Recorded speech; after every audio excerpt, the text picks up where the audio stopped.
All right, guys. So here's one of the big matches that everyone's been waiting for, and it's like basically the match of the night for many people. It's CM Punk making his big return, going up against Darby Allin, and of course, lots of things going on here. Like how great's the match gonna be? Can CM Punk still go? And all that good stuff. And what can I say? It was a hell of a match. I like how they kind of started off just staring at each other. Like Darby Allin does the thing where he kind of sits in the corner and just like stares. So the whole time that CM Punk is kind of coming in and taking in like the stuff from the crowd and whatever else, Darby Allin's just sitting there staring at him. So then CM Punk does the I guess the pipe bomb pose, I'll call that now, sitting in the middle of the ring. They're just staring at each other. And they both finally got up and they started doing, trading some shots, trying to do a couple of holds here and there and stuff like that. I remember Darby dashed at him and CM Punk did an impressive leap over him to avoid him and stuff. So, of course, the crowd got the whole, you still got it, you still got it. And, I mean, to me, CM Punk looked in good shape. I mean, it's been a while since I've seen him wrestle. I mean, the last time I saw him wrestle was his feud with The Undertaker at WrestleMania. So it's been a while for me to really gauge, like, if he's. I mean, he looks to me like kind of like a slower, like maybe got a little slower, but I mean, he still got the moves, man. He still got the moves. He still got the arm locks. Darby Allin, of course, has always proven himself to be able to take an insane amount of damage and just keep coming back no matter what. He got the. Oh, there was this epic spot where we thought the match was going to end where CM Punk actually grabbed Darby and hit him with the go to sleep. But the thing is, they were so close to the ropes that when Darby like bounced off the go to sleep thing, he got like up against the ropes and fell out of the ring and everything. So it was like down and out. And people were saying like technically speaking, CM Punk could just stand there and let the match end to a count out. But it's like nah, he's not gonna do that and whatever. So of course he got him back into the ring. They kept going for a while longer and stuff. But yeah, there was a part where they had CM Punk on the floor, on the mat. I mean, and Darby Allin got ready for the coffin drop. But as Darby Allin jumped off to do it, CM Punk just got up in the last moment. So of course, Darby Allin fucked himself over badly. And in the end, despite Darby trying to slip out of it a couple of times, CM Punk did grab him, go to sleep, knocked out. Match over, 1, 2, 3. CM Punk won. Sting came out. Sting came out to make sure Darby was okay. And they do a kind of like I don't know, the little face-off thing. But CM Punk and Sting end up shaking hands. Then they both go over there and help Darby Allin get up. But Darby's kind of like, like, nah, I only help. I can get up on my own. So he got up on his own, accord. And he also shook hands with CM Punk. So it was a good match because it was kind of face to face. There was no personal grudges. It was just more of a can CM Punk go, and the guy that he chose for his big comeback was Darby Allin because he was impressed by him. So it was kind of cool. So yeah, CM Punk won. The crowd went wild like crazy. Darby Allin still came out looking like $1,000,000 because he actually pushed CM Punk that far and stuff. And everyone loves Sting, so there you go. Everybody won. It was a good match. Almost everything about this show seems like it was going to send everybody home happy, almost like it was designed that way.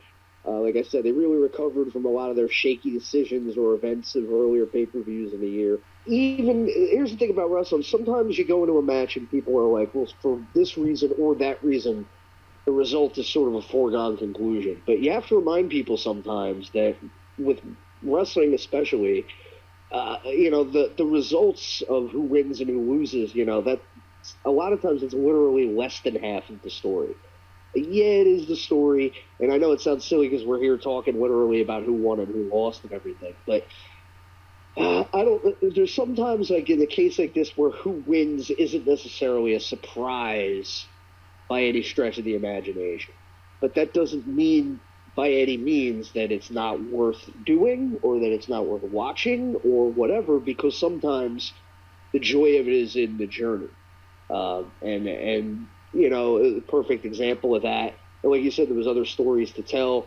Could Punk still go? Well, they went almost 17 minutes. That's always impressive. Like Jericho and MJF, they went 20-some. You know, that's tougher to do than people think it is.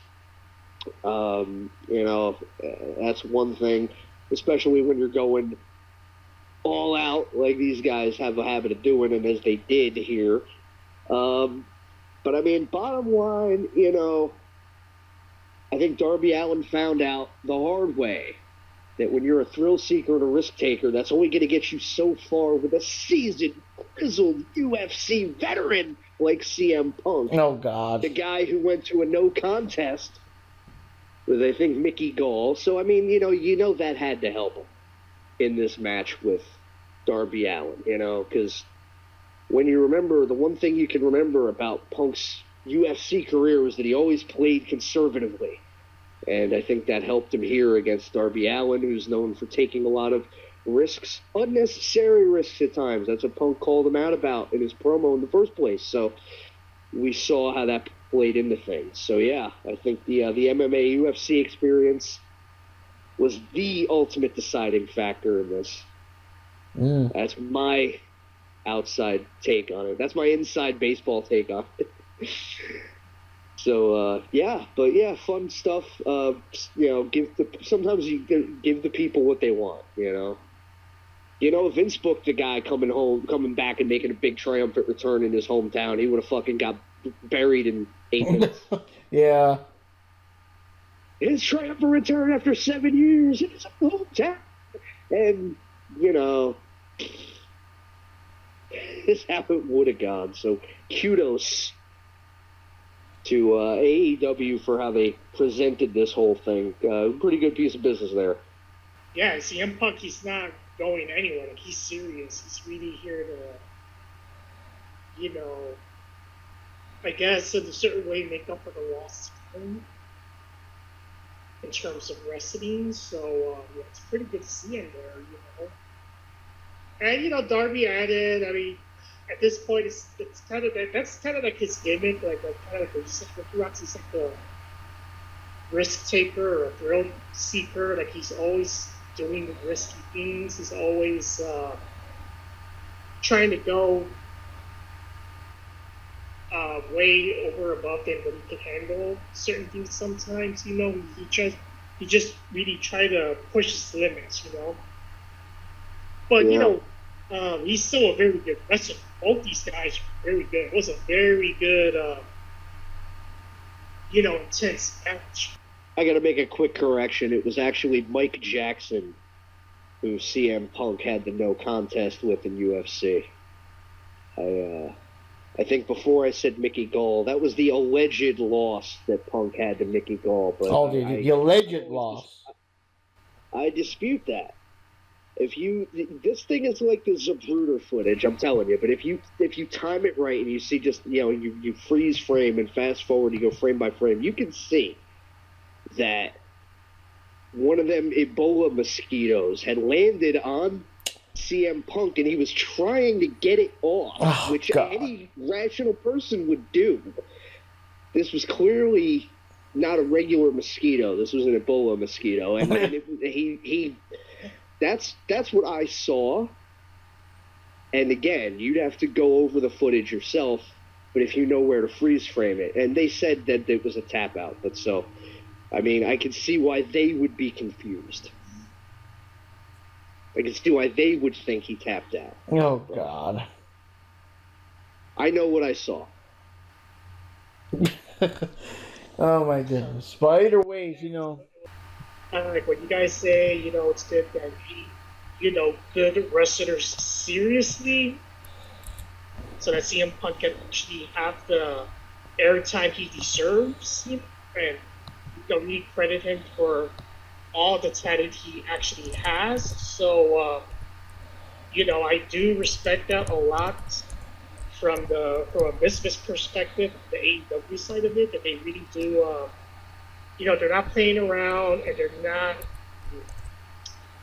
I don't know how any other way to say it. But they're not discriminating against certain wrestlers. You know what I mean? Yeah, it's almost like the opposite of what they do, because you know when Vince brings in somebody who's known, he has a habit of like reprogramming people. So like oh, well, this isn't one of my guys, so we're going to make you not care so much. We're here, sometimes to their detriment, which some people have called AEW out on because of their seeming obsession with, how much shine they give the ex-WWE guys and this and that. But, I mean, on some level, like, if somebody's established and the people like them, it's like, why do you want to fight that? Like, why do you want to say, if you're a promoter, no, you're not supposed to like this guy because he comes from the outside? People used to yell at WCW for doing that, too. They're like, oh, you bring in Hulk Hogan and Macho Man and all these WWF guys, and you make them the centerpiece. It was like, well, of course they do. That's what the people know who they are. How many people knew Randy Savage versus Steve Austin in 1995? You know what I'm saying? 1997, different story. But, obviously, when you've got certain resources in play, it only makes sense to use those resources. So, if you bring in a guy, especially a guy like CM Punk, who had a very dramatic exit from WWE, and those stories have been told and retold, but now you've got him, what sense would it make to use him any other way but a way that's going to make him look like $1 million, right? I mean, other promoters would probably do, or might do, I should say, different things, but I feel like this is one of those things where it seems like they just have the right idea. Like, this is how you do these things.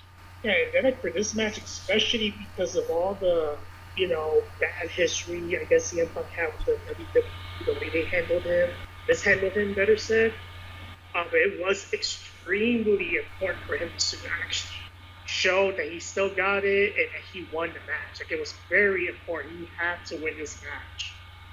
And then, of course, to get back, like we've been saying, it was like, and again, make more Dennis Miller dated references. It was like, you get one chance to make a really good first impression when you bring somebody in, even if they're known, like how many AEW guys did they get from WWE over the last couple of years where it seems like they used them wrong first before they started using them right, like Miro. But then here, you got Punk, and it's like, just do the right thing in the beginning. Don't mess with people, Don't pull a fucking Diamond Dallas Page and bring him in just a job to somebody's wife in a month like what they fucking did back in 2001. Don't do shit like that. You know what I mean? Yeah, just give them what they want. So finally. Yeah, like it just makes sense. Like I said before, even if you knew, like, if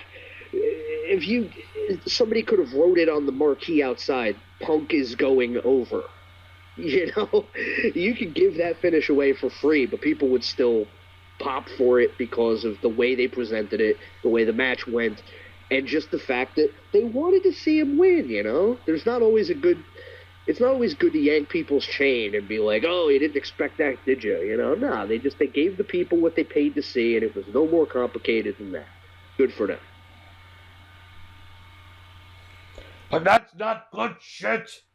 Okay. Oh, yeah, that's another thing I was going to say, too, in regards to, because, yeah, with CM Punk, you kind of know, like, you're not going to bring in CM Punk to, like, just job out or whatever, but, with Ruby Soho, I got to say one thing, though, because Ruby Riott has this cool look in NXT and everything, and they bring her to WWE, and she just becomes a jobber to the stars. Basically, her and the Riott Squad, it got to the point where I was even asking people, like, does Liv Morgan even have a fucking finisher? She's just there to look pretty. They're just jobbers, Like, the most feud they had memorable was the one they had against Natalia, because I think Anvil Valentine just passed. So they were kind of rubbing into her face or whatever, which is kind of low blow, whatever. But, again, Natalia's not like Becky or Charlotte, so who really cares if they're feuding with her? You know what I mean?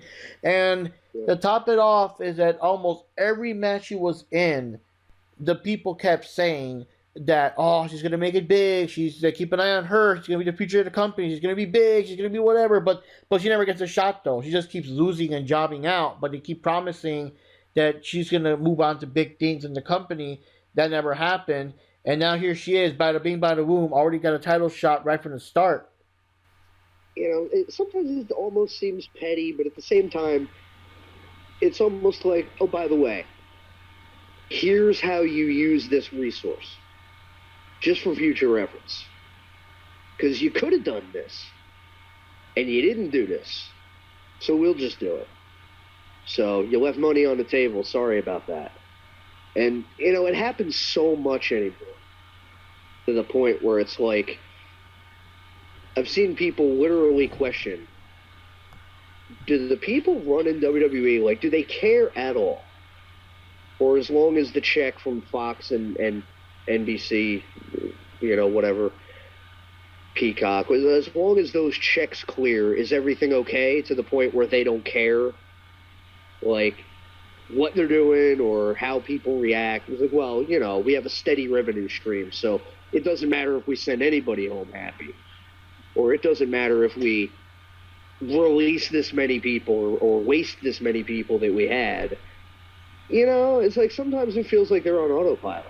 Yeah, the main thing is just people still keep going. It's until you start like Raw's coming in your town, SmackDown's coming in your town, and you notice that's like empty arenas. Then they'll listen. But the thing is, people are still flocking to this shit no matter what they do. You can have fucking Goldberg take down whoever's champ and win the title again and whatever, and they'll still go. People will still keep going.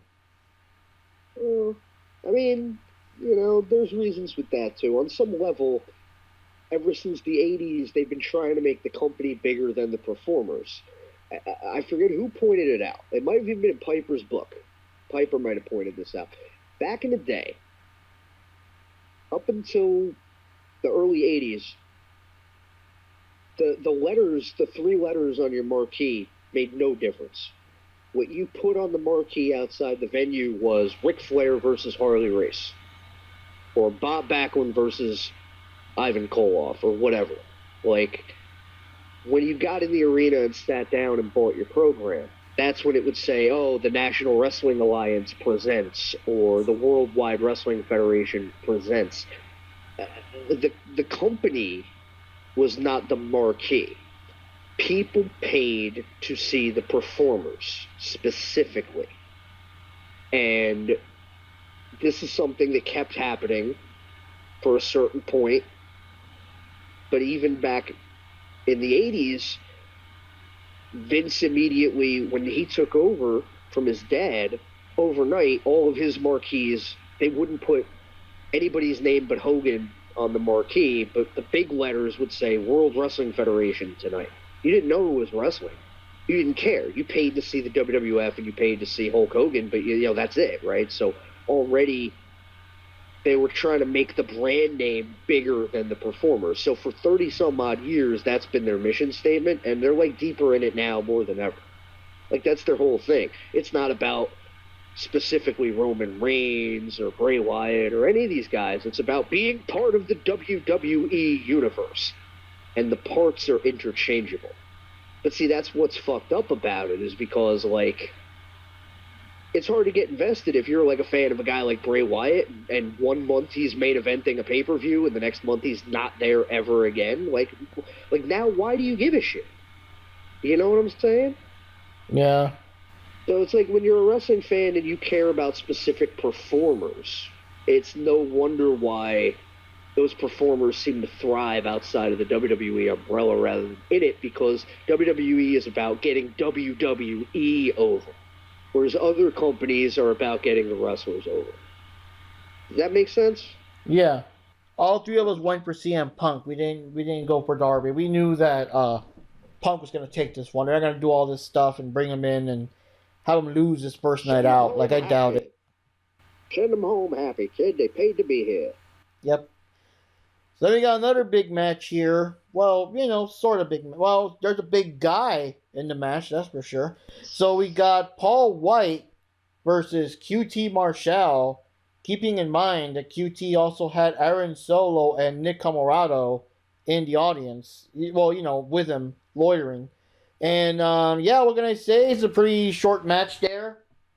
QT Marshall's been a general asshole to Tony Schiavone last couple of weeks and stuff, and this was like, I guess Paul's doing him a solid, so Paul came in and he smacked him around. He just kept chopping the fuck out of him. He kept chopping them. Like, it was just satisfying to see QT just jump and bounce and squirm every time he got chopped and everything.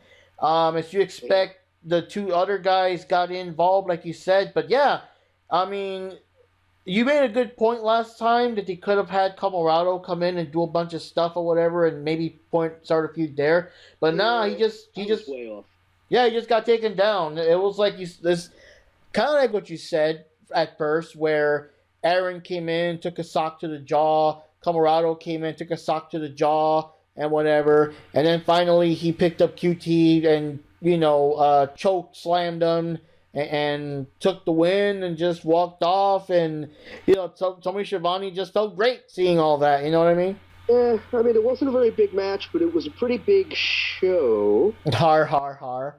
So apparently it got cut for time, because they figured like if they had to cut any match at all, it would have been that one. But they managed to keep it real short and sweet. I mean, I thought they might use this as a way to pivot into White versus Colorado. They still could, but yeah, it was again in my cynical wrestling mind. It was like, all right, screw the babyface, keep the heel going, But no, pretty decisive victory for Paul White there. And not sorry to see it, other than selfishly QT being one of my guys, the whole Jersey connection, him, Colorado. You always root for your boys. I've seen him have this kind of match a million times before, and he's great at it. I mean, he's great in general. Win or lose, I'm always happy to see him on a big show like this, and would have liked to see it go more than 3 minutes, but I understand that's not even entirely in their control either. Not mad at them for it. It's just the way things got to be sometimes. And, hey, you need a cool-down match before the big main event anyway, and you've had a lot of big matches on this show, so it makes sense that they had to trim a little bit and that it was what it was. But, I mean, I've been in matches that went under 5 with guys that were much bigger than me, and I didn't get more than, 3 moves in. But at the end of the day, if you're a professional, the point is to be able, whether you've got 3 minutes or 30 minutes, to tell a story visually with a beginning, middle, and an end. And you can do it. You can do it in 3 minutes. You can do it in 20. Anybody who says, 3 minutes is no time. It's not about getting all your shit in, right? It's just about telling a good story. And, what can I say? My personal pick didn't get the Duke, but at the end of the day, they did right by what they needed to do. And, I would have liked to see more out of everything involved in it. But, hey, could have been better, could have been worse. It was a very short match. Not entirely a bad match, but it was just a little too short for my liking, considering that this is the G pay-per-view, But, the show has to keep going, right? We have all these other matches pitted into the program, so I kind of saw it that way. Yeah, I mean, it was a simple match, just to the combination of seeing, Paul White into the ring, because back then we had doubts if he was going to actually perform or just be a commentator or whatever, so we got to see him in the ring. It's been a while since he's been in the ring, so, it's kind of like, can he still do it or whatever, but also a mixture of QT Marshall getting what was coming to him. The big match where the heel finally gets his comeuppance and stuff like that, so that's also interesting. Not a lot of screwiness on this show. A lot of clean finish. A lot of just keep it simple, send the crowd home happy. A lot of that kind of stuff.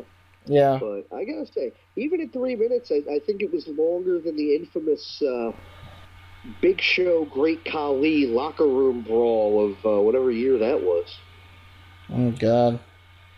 Remember that shit? Yeah, doesn't sound like a fun time. No, especially with the Khali involved. Oh, God. Well, yeah, because he was doing the fucking chop in the corner. And that was Big Show's spot. And he was doing it, every night. And then they did it when he was in a tag match with him. He did it, right in his face. He did the fucking corner chops. And he got in the back. He was like, hey, motherfucker, you need to stop stealing my shit. And you the shits. So you can't even do it right anyway. Khali just looks at him. He's like, you're the shits too, bro. And then next thing you know, they're going at it. Who actually won the fight is of some dispute, but I'm sure it's one of those depends who you ask kind of things. Apparently, Paul White claimed that he lost because Khali was on top of him when the boys jumped in to break it up. But other people say that he might have landed more shots on it. But at the end of the day, Khali agreed to tone down the corner chop thing and, doing it right, doing a guy's move when you're in a match with him and doing it, like, right across the ring from him. Yeah, like, those are the kind of things you're supposed to get smartened up on, like, way before you get to TV. You know what I mean? Yeah. Like, don't do that shit in the guy's face. That's horrible. Yeah. But Khali was green and he stayed green. He never really got better. But all right, guys. So now it's time for the main event, where we've got the current the current AEW champion Kenny Omega. This time, actually putting the AEW world title on the line against Christian Cage. And what can I say? It's a pretty interesting match there.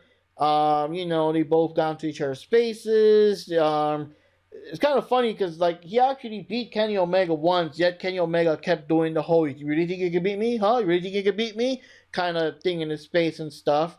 And, they went at it here and there. One of the most noticeable things is that they actually pulled out, like, tables, thanks to Don Callis actually helping out, like, set the table and stuff. They actually put the table on top of Cage, and then Omega jumped off the ropes and did like the bison type stomp onto the table, smashing it on top of Cage, which is like, wow, because usually how it is, usually just throw the guy through the table, or you put the guy on the table and jump on him or whatever. But this is like a rare chance where it's reversed, where you're basically jumping with the table on top of Cage, So that fucked them up real good, as you can see. And it was so weird, though, because Callis was there helping him setting up the tables. I'm like, shouldn't that disqualify them? It's not a non-disqualification match or whatever. But, So, they kept going. They kept fighting it out. Omega landed a lot of, what do you call those,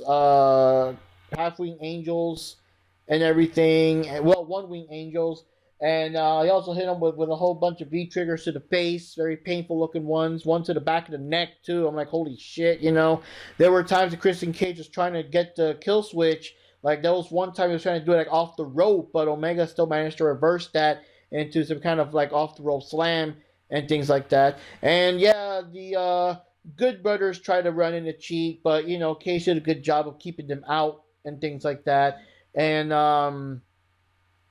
yeah, in the end, despite like all the efforts and stuff, Kenny Omega still got him. I think he still got him at one of the one-wing angels and a one hell of a V-trigger and won the match and everything. And then like everyone still came in, Callis, the fucking Young Bucks, and the Good Brothers. They all showed up and stuff like that. So after this, it was kind of a big shocker because it was like a multi-level shocker. So first of all, Kenny Omega starts making this big promo about how no one could beat him, because no one could ever beat him. Like, the only one that could beat him, or that could possibly beat him, are people that are not with the company, or they're already retired, or they're already dead, or whatever. So no one currently with the company can beat him and stuff. And then all of a sudden, everything goes black, like the lights are out and shit. And then when it comes on, Adam Cole is there, so everyone's like freaking out and shit. Adam Cole steps up, and everyone's acting all defensive and whatever the fuck. He gets it to Kenny Omega's face, and it looks all whatever, But then they do like the whole thing, and they all hug and stuff like they're buddies. So they kind of faked out the audience because they're all like buddies. So Adam Cole's actually going to be part of, I guess, the Elite with them and cheating and whatever the fuck. But then all of a sudden, you hear a kind of slightly remixed version of Daniel Bryan's theme. So Daniel Bryan comes in. Of course, the crowd fucking loses it. So, yeah, Daniel Bryan comes in because I think everyone was starting to gang up on Christian Cage, who was still, like, beat up there. So Daniel Bryan came to the rescue. I'm not 100% sure, I believe, because it's been a long night or whatever. But I think Luchasaurus and Jungle Boy came in one more time to kind of help even the odds a little bit. But after they calmed down, Daniel Bryan ate up the crowd reaction. He started leaving. Now like everything's like, oh shit, what's gonna happen now? Kenny Omega's not amused and whatever. So what's gonna happen now? Let's see how that goes. And yeah, so that was a hell of a night. That was a hell of a thing there. I'm surprised they did like back to back. I mean, I know we've done like the whole, big entrance, but that's the first time they did back to back. Like you're thinking, okay, so Adam Cole showed up. That's gonna be your big dude of the night. I was not expecting Daniel Bryan to show up right after that because I don't know. I don't remember any example where two big people showed up like back to back. You know what I mean? Like in that fashion. So I was like, holy shit! And then you're catching your breath that Adam Cole's here, and then Daniel Bryan also shows up, and that just opens a lot of things here. So that's very interesting. Very interesting way to end the night. And yeah, what do you guys think of all that? I'm sure at least once there was a time when the old school ECW probably brought in, two big names on one. They used to run one show every month, and the gimmick was that every month there'd be a big surprise reveal, but that kind of quickly got to the point where, like, once it becomes expected, it's not a surprise, right? And then people started doing the math, and they're like, oh, well, so-and-so just got fired, so, he might be there this week. So, it kind of like now, right? All roads go back to ECW in the 90s for shit like this. But yeah, the two big names back-to-back to close the show, that was a bit of a surprise just because you don't often see that. You don't really see it that much. I've seen you say a couple other places that it was almost like borderline overkill, right? Am I correct? Yeah, because I was saying, like, I don't know, man. Like, okay, so we got Christian Cage coming in. We got, Paul White coming in. Then we got, of course, the whole thing is basically about CM Punk's big comeback. Then we've got, like, Ruby Soho coming in. Now you got Adam Cole coming in. Now you got fucking Daniel Bryan coming in. Like, or you're going to hear the NWO music. Like, it goes black again. The NWO music comes up. Then you see, like Scott Hall and Hogan walking down the fucking ring. It's like... Hey, man, you don't know. Punk was just... I think it was Punk that was Twitter facing that he thought Cole and Bryan coming in was bigger than Hall and Nash going to WCW. So, hey, maybe he was working. Maybe that is what's coming next. Maybe he's working the angle, brother. Oh, like, maybe next week Hall and Nash will show up on fucking Dynamite like, hey, yo. Like, bow, bow, bow, bow, bow, bow, bow, bow, bow. You just hear it out of nowhere. Yeah, but seriously, I with all due respect to Punk and Cole and Daniel Bryan, I think to be 100% fair, statements such as those kind of go beyond the hyperbole into, like, seriously. Like, I mean, I know they're popular guys, right? But, like, oh, this is bigger than Hall and Nash going over. It's like, maybe because nothing else happened this week. I don't know. But, that's not to be mean. I'm just saying. I was there when Hall and Nash jumped over, and there was the waves and the ripples were a little bit bigger, let's just say, than the Cole and Daniel Bryan thing. But not to say it's not big. It's big, it's huge, it's the right thing to do for everybody involved. Can't really argue that. The match itself, we've seen them hook it up before. We know they work well together. There's good chemistry. They went for a good long while on that. They did go over 20, which a lot of matches went over 20. Omega is... I don't want to like rag on the guy too much. He's very athletic and everything like that. But I'm noticing, like, he's starting to fall into certain patterns. Like, how many fucking V-triggers was that? You know what I mean? Like, it seems like, I know it's a fun move to do, and probably, it looks great to take and everything, but, I mean, like, every time you do a big move like that in the context of one match, it's like, you're losing a little bit of it every time you do it, that it seems like that move's not as lethal as it was a year ago. Maybe I'm wrong, right? But that's just how it feels with the way some of Omega's matches lately have been structured. It's like, there's another V-trigger, and then V-trigger.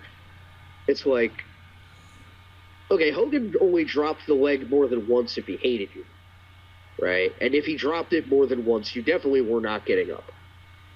So that was it, right? Like, Yeah, that's the thing though. He does the V trigger so many times, and also the one wing angel so many times that they're supposed to be his finishers or whatever. That like when he finally hits you with, I guess, the V trigger that like knocks your ass out. Like, what's the difference between that one and the other 10 you took during the match? Like, what makes that one the one that finally knocks your fucking ass out? You know what I mean? Like, I mean, it's like where some people use the term like video game wrestling.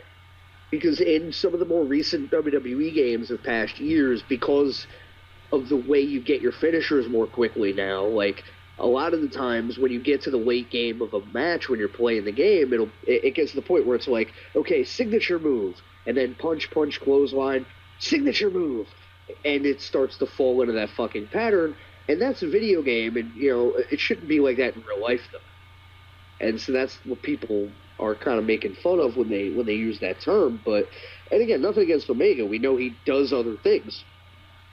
And the way they structure spots around those moves is creative. But, again, the only time Savage ever dropped the elbow more than once, the first time anyway, he dropped it 5 times on the Ultimate Warrior at WrestleMania 7. Why? Specifically because he was trying to win a retirement match and put him out of wrestling. So it warranted that. He never did it before, and he almost never dropped the elbow more than once in a single match again. Like, he dropped it 3 times against DDP in 97, but again, it wasn't like it is with Omega now, where it's like, well, I think he's probably going to, what's the over-under? Do you think he's going to hit 6 V triggers or 12? What's the prediction, right? And it's like, God, man, dial it down. You've got other things to do. But these are hang-ups I get because it goes against the way we're taught to do things. And he does like 2 or 3 in a row too, man. Like, when you got to go 20 minutes, sometimes you got to figure out like how you're going to do that.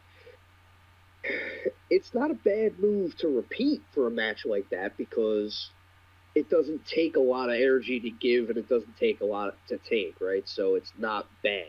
So as things go, when you have to pad the length, so to speak, of something, it's like, okay, let's go back to this move because neither guy's going to get hurt by doing it. So, okay, but at the same time, this isn't the first time, right? He's done it before.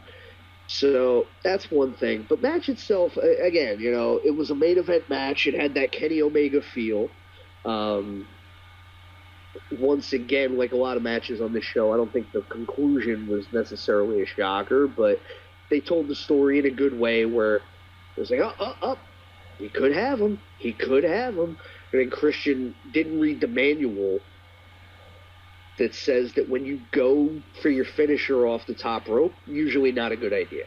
Like, I'm going to do a super duper version of my thing, and then, no, he got me. We've seen that before. yeah. I guess Christian didn't get the memo that you just, don't go for the super duper version. Just keep your feet on the ground. Unless you are Diamond Dallas Page, in which case top rope diamond cutters are acceptable against guys like the Giant, which is what Marshall should have tried. He tried the diamond cutter, but he forgot to go for the death cutter, the top rope variant. He would have had him, brother. Would have had him. I don't really have that much to say about the match. Just, Kenny Omega won again, I guess. I mean, that's the way I see it. Well, now they got a guy who could legitimately be conceivably the guy. I mean, it is kind of a game changer, right? I mean, Daniel Bryan coming in, I could see him being the guy to go over and get the belt off Omega. I could see that. I mean, they could build up to that for Full Gear if they pad out the story right and everything. Yeah, I mean, this is going to be very interesting to watch.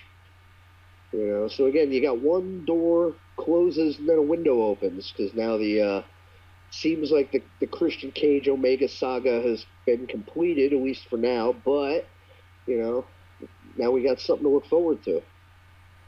Something else to look forward, I should say. Yeah, I'm kind of curious of what's going on with all that stuff, with what they're going to do. Like, for example, now that the Darby Allin thing kind of ended, like, what's CM Punk going to do now? What's Darby Allin going to do? With Adam Cole, I don't know. Adam Cole, we'll see what he does. But right now, since he kind of just joined the Elite. I mean, so far he looks like he might just be another stooge to cheat on their behalf whenever Kenny's losing or something. But I mean, we got to see what he's gonna do.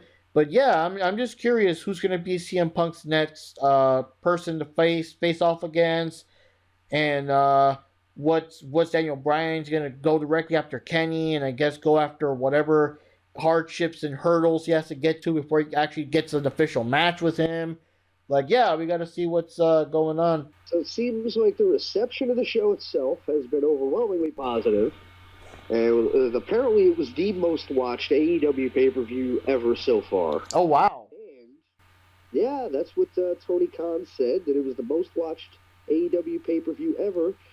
And people are saying it might even be among one of the greatest pay-per-views of all time. I am older, so I don't know if I would go that far. But I mean, I'm curious what you think when you hear that statement. One of the greatest of all time? What do you think? I don't know. Of all time, that's kind of bold, man. I don't know.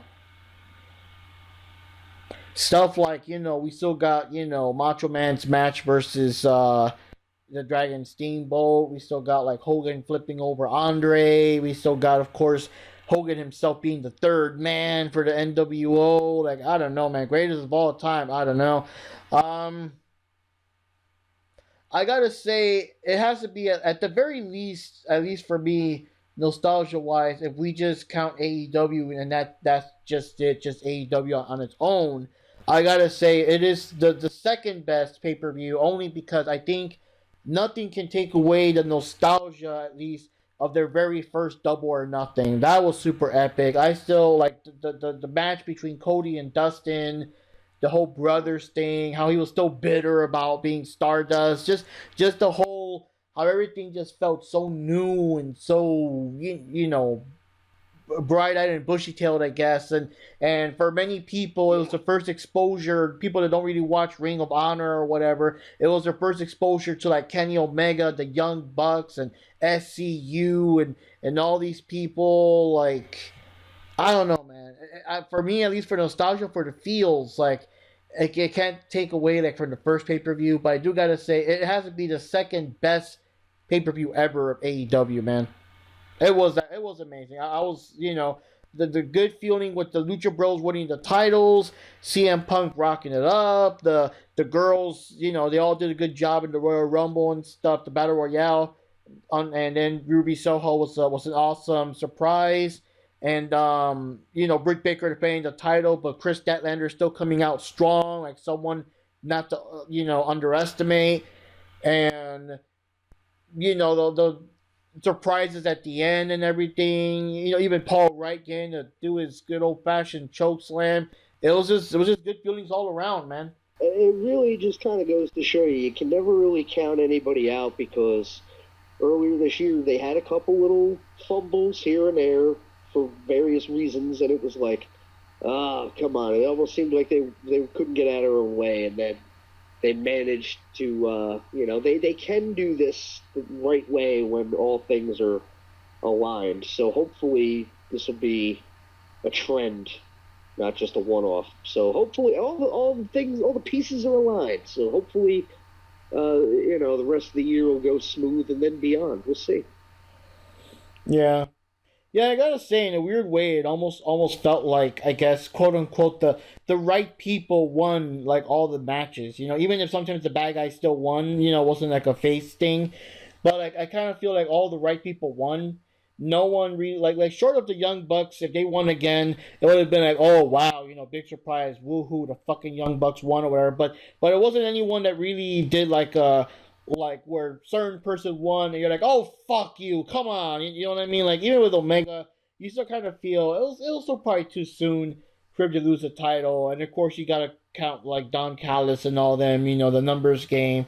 So I don't know, I just kind of felt like it was a feel good experience with all the matches, even if sometimes of course the bad guys won or whatever. Like yeah, I guess it would have put a huge damper if MJF did win, I mean, and Jericho had to retire. That would have been kind of a moment there, but thankfully we didn't get that yet. Yeah.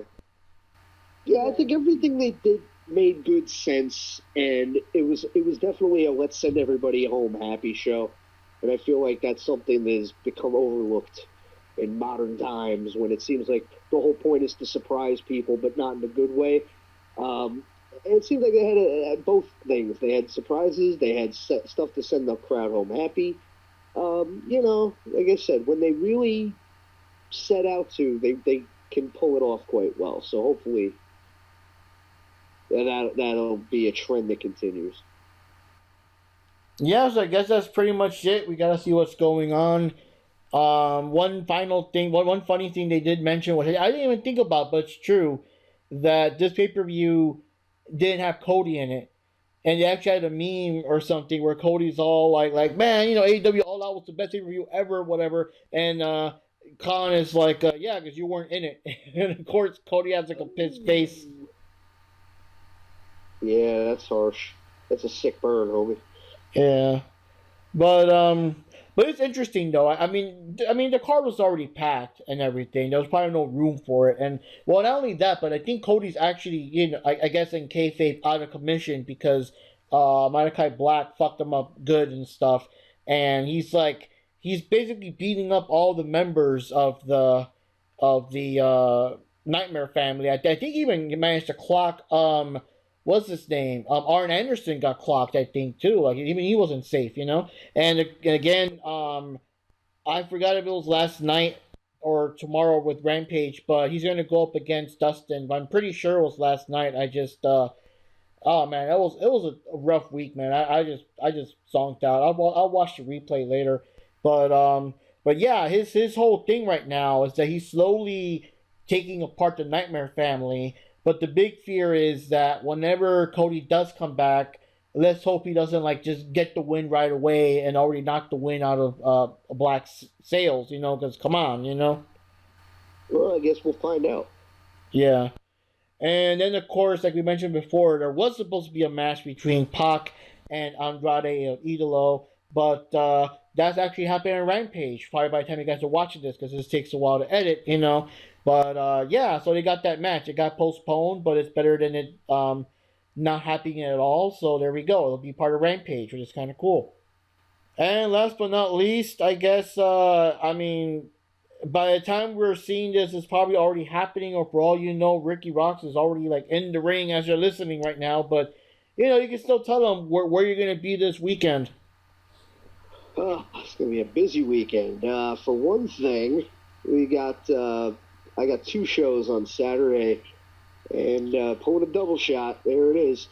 So first off, I'm going to be in Deptford, New Jersey, on September 11th, this coming Saturday, for Super Crazy Pro Wrestling. It's always super crazy down there. I mean, they got a lot of amazing things happening, and it's always a blast to be there. Really enjoy being a part of the company. They got some good stuff going on. They're going to have a great number 1 contenders match between Sean Donovan and Tahir James. That's going to be off the hook.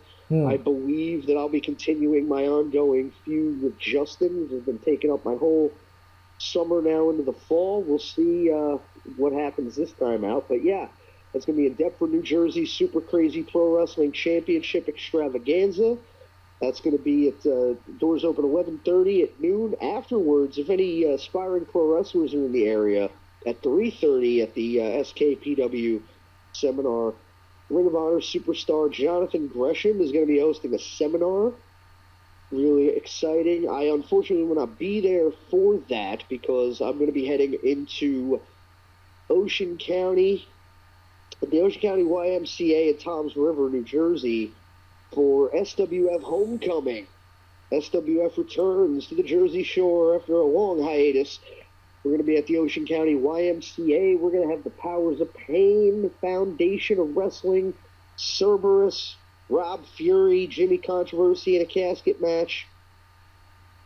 Going to be all kinds of good stuff going on. Sandman will be there. I'll be there. I am not 100% sure what I will be doing or who I'll be wrestling because card's subject to change. But I will be there. That is going to be, again, at the Ocean County YMCA. Meet and greet 5 p.m. Bell time 6 p.m. Tickets start at $20, so I will be repping Super Crazy Pro Wrestling and Superstars Wrestling Federation this coming Saturday, September 11th. Be sure to check it out on social media through all the various places, and should be a lot of fun. Again, I'm not 100% sure what my involvement will be, but I am going to be wrestling, and I will be in action. I'm feeling pretty good. Been working out, getting lean and mean, brother. And, I'm excited to see some of these other matches go down. It's not all about me. Always excited to see some of these other cats tear it up. I'm looking forward to that 6-man tag with the Powers of Pain and Cerberus versus the Foundation. That's going to be something. We also found out that apparently, I just found out that Chris Jericho's doing again the Rock and Wrestling Rager at Sea. It's going to be in October 21st to the 25th. Oh. And he's going to have, his usual All Elite Wrestling guys. Baker's going to be there. Orange Cassidy, Lance Archer with Jake the Snake, Shawn Spears, The Dark Order, Anna Jay, Jamie Hayter, The Gun Club, Marco Stunt, Abaddon, amongst some others. But for the special guest, check this out. This is kind of interesting that I wasn't really expecting. Will Ospreay's going to be there, as well as Hacksaw Jim Duggan, Jazz, The Rock and Roll Express, Billy Gunn, Dean Malenko, Pineapple Pete, and the world famous CB. But there's a special Medusa's gonna be there. There's a special cruise director, special guest host Bully Ray and Brad Williams. Wow. Holy shit. Now, of all these people, because obviously we're not going to see, like, Hacksaw Jim Duggan going up against Jake the Snake Roberts or whatever. This is not that other show. But Will Ospreay, I mean, that's someone that can actually perform. That'd be kind of cool to see him, like, in a match. A lot of neat surprises there. Obviously, the guy's got connections. Yeah. It's like, oh my God, what is Rikki Roxx doing on the Rockin' Rager? Yeah. Last time I was out at sea, it didn't go so well, so I don't know. Hey, but you know how they say, man, you have enough zeros to end that paycheck, you'll get over your sickness, real quick. Like I said, I keep missing the opportunity to hook them up with the rock and rolls, and it's like every time we're supposed to be on the same show, something happens. So it's, I think we're cursed. But that'd be fun. A lot of that'd be fun to see. Random question.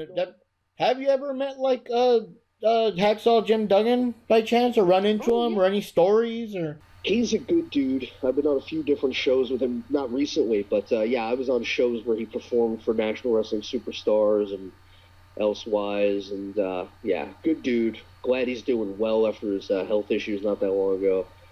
But yeah, it was. He's got to be up there by now. Time to see him. What's that, brother? He's got to be up there in age by now. Like, how old is he? Ooh, I don't know. But yeah, we're going back, like, I worked with him like 8 to 10 years ago. I never worked a match with him, but we brought him in a few times, and he was always a good guy to be around. Everybody loves him. Yeah, because I remember back in the day when I was watching, I was just in nostalgia trips. I was watching those little episodes of, like, whenever Scott Hall first appeared, and whenever Nash, power bombed what's his face, Bischoff through the table and all that kind of, through the floor or whatever, that kind of junk. So I believe in that same episode, when things were normal before Scott Hall just came in, they had a match. I think it was Hacksaw versus, the Eagle versus William Regal, whatever his name is. And Hacksaw, socked him out with the tape. He would wrap his, like, fists around with tape and smack him and stuff like that. And it was funny. And what was up with that? Yeah. So, hey, here's something, though. I know we didn't really set any parameters or a contest or anything, but who the hell came out ahead on these predictions? Who got the final score, brother? Oh, man. I got to add them up real quick. Let me just I can just say it real quick, because always it's a good, recap. So all three of us went for Team Pockets for the first match. Second match, all of us went with Miro. Yeah. I gotta say, man, there were times that it made me believe. I'm like, holy shit, they're gonna actually have Eddie Kingston win this, All three of us went with Jon Moxley, because, again, the whole thing that Satoshi's a cameo guy. Oh God, my God, yeah. All three of us went with Britt Baker because we all thought that it was too soon for her to like drop it. 4 for 4. Are you sure you didn't go for the Lucha Bros? I could have sworn you did. No, I said I would have liked to see the Bucks lose, but I didn't think it would happen. I'm almost positive I said the Bucks. I don't know. I'd have to listen to the last podcast. Yeah, because I'm sure, because I put all three of us for Lucha Bros. Bucks that say, hey, you know what? Like, I don't like the Young Bucks, but in this case, like, I think they're gonna win the match. I almost think you said that. Yeah, because I was expecting they would probably want to like send them off into, or hoping they'd send them off in a feud with the Varsity Blondes and have them win the belts from the Bucks, but you know, I think I was poking a lot of smart that day. Yeah, yeah, but that is true though. You were saying something like you wouldn't mind if the Bucks won just to have them lose to the Varsity Blondes right away. So it's your show. You call it because you heard it more recently, I think, because you cut the footage, so or the audio. You clipped the show together, so. I think you still said that the Lucha Bros were gonna win it, or So we'll say that. yeah, because I had you with that. I'm pretty sure you said basically. This is your show, so you should watch it. Yeah, you'll say I got it right. Fine. Well, I'm just saying. I remember you saying something to the effect of that the Lucha Bros are like you want them to win, but you wouldn't mind if the Young Bucks retain so they could lose it to the Varsity Blondes soon after. Yeah, it was something like that. I was definitely not sober. Yeah. Must have been one of them fucking days it ends in Y, right? Yeah, there you go. Let me see who else. Okay, so for Jericho's match, I know I was the only one faithful to Jericho. You two guys thought it was MJF was going to win, even though this meant that Jericho would never get into the ring again. But you guys were still going for MJF. I was the only one that stayed by his side. Of course, none of us got the women's one right because who could predict Ruby Soho? We all got CM Punk right. Oh, okay. So Johnny and I got Paul right. Whatever. We got Paul correct because you were still hoping that QT Marshall would squeak one. Yeah. And all three of us went for Kenny Omega. So let's see here. Yeah, I got 9 because I was the only one that voted for Jericho when you guys went for MJF. Johnny got 8 because he got almost all of them. Had he agreed with one of the other matches, he would have tied with me. And you got 7. Yeah. So QT Marshall cost you 1. He sure did, but it wasn't the first time. No, God. God bless him. So, yeah. Yeah, so 9, 8, 7. Pretty close. I'm surprised we all didn't tie because we didn't have enough people. We didn't have enough contrarians here to throw it off like Mr. Knives. Yeah, so in a shocking turn of events, Mark Rodriguez pulls Bucks and Omega, gives himself the win because his name is on the marquee. What a shocker. Oh God! Hey, well, it's my name on the door, So I'll be busy going out on a date with Britt Baker, Rebel, and Jamie Hayter. I'll just let you know how that worked out.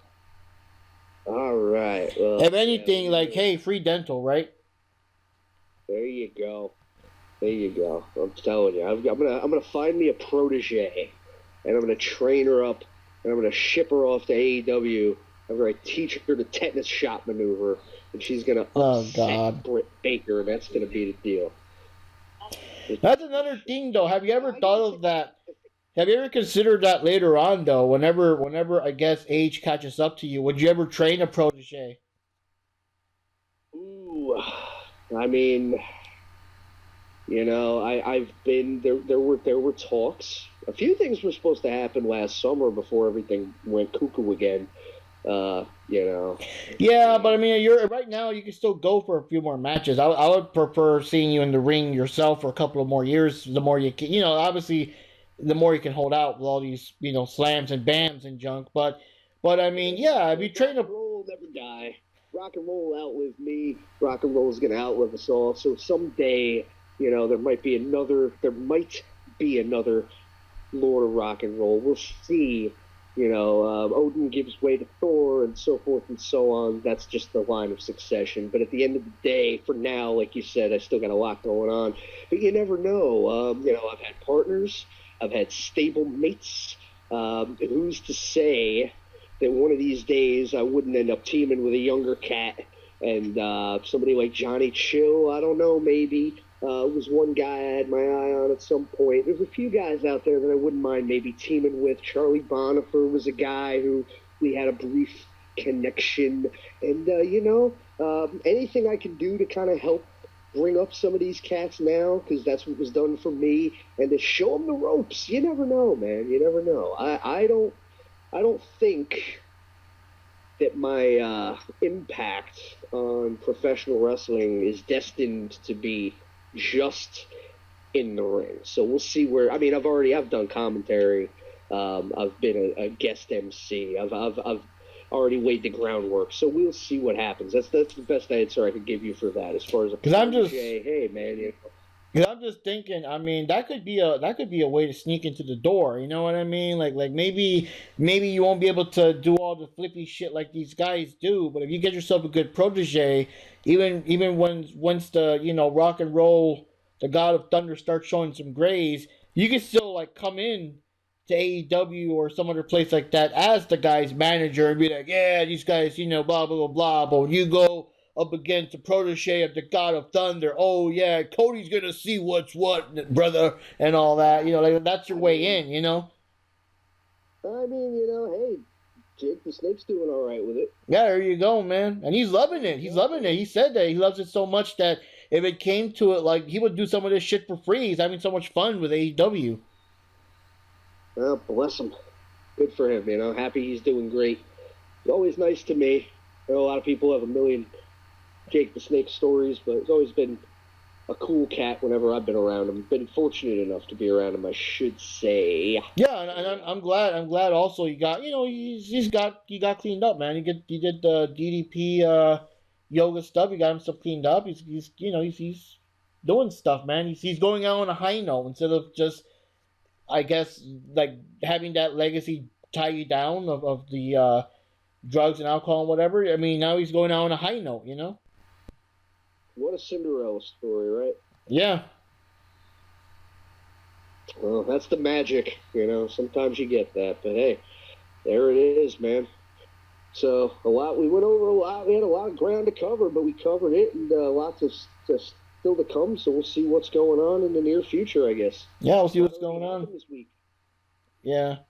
So, anyways, guys, this is Mark Rodriguez here for the Diamond Cutter podcast. We'll see you guys around November-ish when Full Gear is on, unless, of course, anything else happens between now and then that makes us do another show or something. Sometimes we get unexpected interviews or we go to see live shows or whatever random shit happens. But if not, most likely we'll be here with predictions for Full Gear. Everyone's been busy lately. Ninja Panda's got family stuff to watch over. Jupi's been, kind of chilling with her schoolwork, and Max holed up in his hotel room with a bottle of Night Train. Yeah, probably. We got to check up on him when the thing is over. Make sure he doesn't overdo it too much. We got to send DJF over there to sober him up or something.